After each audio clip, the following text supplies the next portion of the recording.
fall camp here up at the Camp Tonazona. What's this experience like for you? Yeah, no, well, last year was definitely a little bit of a different experience. That was my first time coming out here, but this year, with us spending the night and everything like that, it really dives into like the culture and tradition things of culture and tradition side of things. My bad, but it's really nice out here. Honestly, I slept a lot better than I thought it would. It's nice getting away from the hot weather, so it's pretty good. Definitely a better experience than I thought it would be.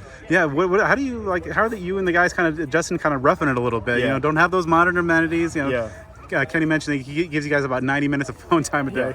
Yeah. No, definitely. It was a big adjustment for the first day, but one thing that our coach suggested, Coach Joe, he told us to bring some earplugs and then some like a sleeping mask, so it helps a lot with the light and the noise with everyone being in the cabins and everything like that. Of course, not being in your own room, you hear a lot more noise, but other than that, really getting used to the bed and things like that, it really ain't too much of a transition. They brought the food trucks and stuff for us and everything yesterday, so it was super nice vibe. It was a lot of team bonding.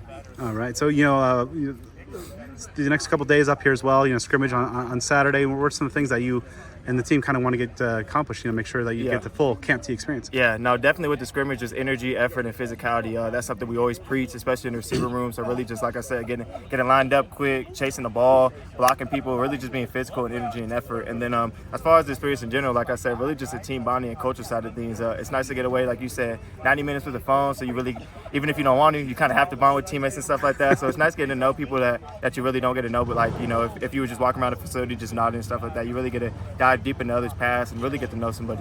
What are some of the team bonding activities you're most looking forward to? I heard that there might be a dodgeball game coming up here, obviously hiking and some nature stuff.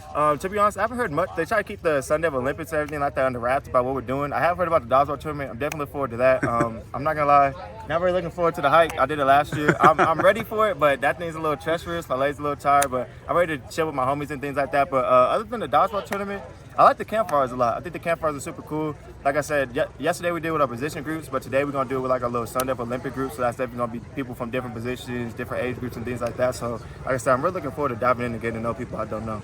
All right, so midway through the second week of fall camp, overall, these last 10, 12 days or so, how do you feel like you kind of made some strides? Yeah, I feel like I made some strides, definitely. I definitely feel like I can be more physical. I think my strain got a lot better, like Coach Stampy's saying. Like I said, getting lined up quick, chasing the ball and things like that. But I feel like I put together a pretty good fall camp, but I definitely think I need to do a lot more.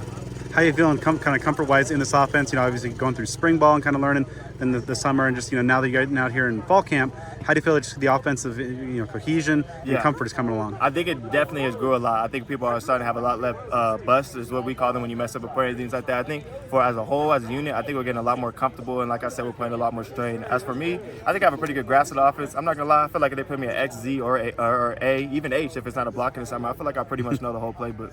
It seems like you and Melquan getting a nice competition at the slot. What's that like? Just like being teammates and supporting each other, but also kind of vying for that role. Yeah, no, it's definitely, I love it. I'm not gonna lie to you. I'm definitely a guy who strives off competition, so I love that me and him go back and forth to each other. And like you said, me and Melquan, we definitely close, and we got a lot closer over fall camp and things like that. So like you said, I get happy when he makes plays, and he gets happy when I make plays. So it's a good competition, but it's also a good relationship between us.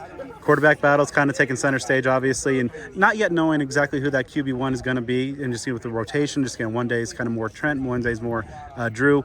What's it like from a receiver's perspective, just not having that one guy as of yet to kind of lock in and build that rapport exclusively with? Yeah, really for a receiver, at least for me, I'm just happy to be out there. I really just want the ball, so whoever's throwing me the ball, I'm really happy. So it's really just lining up and doing my job, because at the end of the day, they're going to do their job, and as long as they do the things they need to do correct, and I do the things I need to do correct, everything's going to work out. It seems like every quarterback throws a unique ball, just kind of a little unique signature to each. What's a Trent ball look like compared to a Drew ball? Yeah, I think Drew has a little more, I would say, an arc on it, a little more distance, I guess you could say. If Trent throw it, he more going to be like this. If Drew throw it, more going to be like that. That's the best way I can put it. I'm not going to lie to you. Over the next couple weeks leading up to the opener on the 31st, what are the things that you want to make sure you get done to make sure you're ready for the 31st against Southern Utah? Yeah, no, really just going back to that physicality and the strain. On top of that, chasing the ball, blocking and things like that, really just putting on a little more weight. Of course, fall camp comes around, you're going to lose a little bit. I weighed 180 this morning. Hopefully I get back to that 185, 190 range before the first game. And then other than that, really just my run after catch. I think I have a pretty good hands. I think I catch mostly everything that comes my way. So really just once I do catch that ball, getting more yards yards and more touchdowns and things like that to help the team. What's a successful 2023 look like for you? Again, obviously, you had the breakout season a year ago.